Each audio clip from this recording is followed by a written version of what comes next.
Congressman Andy Biggs joins me now. Arizona Congressman Andy Biggs, I should say.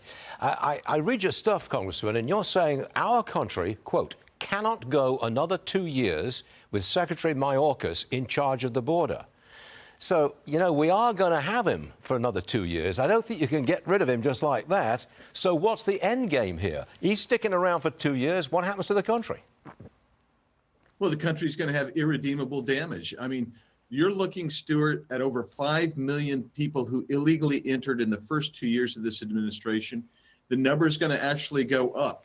And the way the programs that they've put in place, they're going to facilitate dissemination more easily throughout the country by this administration. So, for instance, they're moving people to this app. They've got an app called CBP One, illegal for people to register across while they're still in Mexico. That's what's going to happen, and that's what is happening.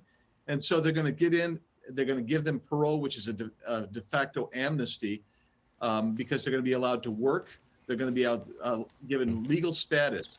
That's supposed to be on a case-by-case basis. Never before this administration have you had more than a dozen or so in a year. This administration is literally over 300,000 last year alone, and they're planning for somewhere near 750,000 parolees this year.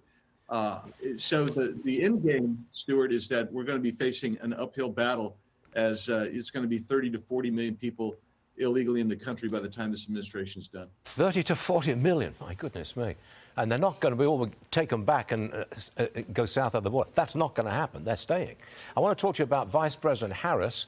She just announced a near $1 billion fund from private companies to help address what she calls the root causes of migration. Congressman, do you know anything at all about this? I've seen her statement. I've looked into it. I mean, what they're going to do is they're going to provide funding for the Northern Triangle states.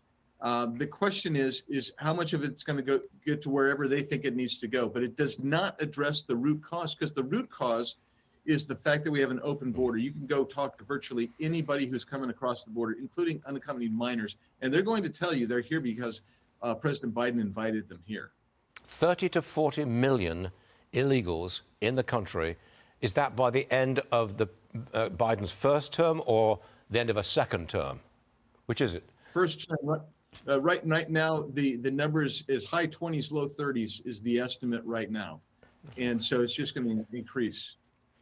That's extraordinary. That's a huge, sudden increase in population. It really does change the country, that's for sure. It does. Last word to you, sir. Yeah, you know, Stuart, there's so much to say about this, but let's just look at the latest Gallup poll on this. Over 800 million people around the world said they would like to come to either Europe or the United States. Yeah. That's an increase from 150 million just 10 years ago. And part of it is because we're just wide open borders and we're not controlling it. That's when a country disintegrates, when you no longer have geographical integrity, and we simply don't. Got it. Congressman Andy Biggs from the great state of Arizona. Thanks for joining us, sir. Appreciate it, always. Thank you.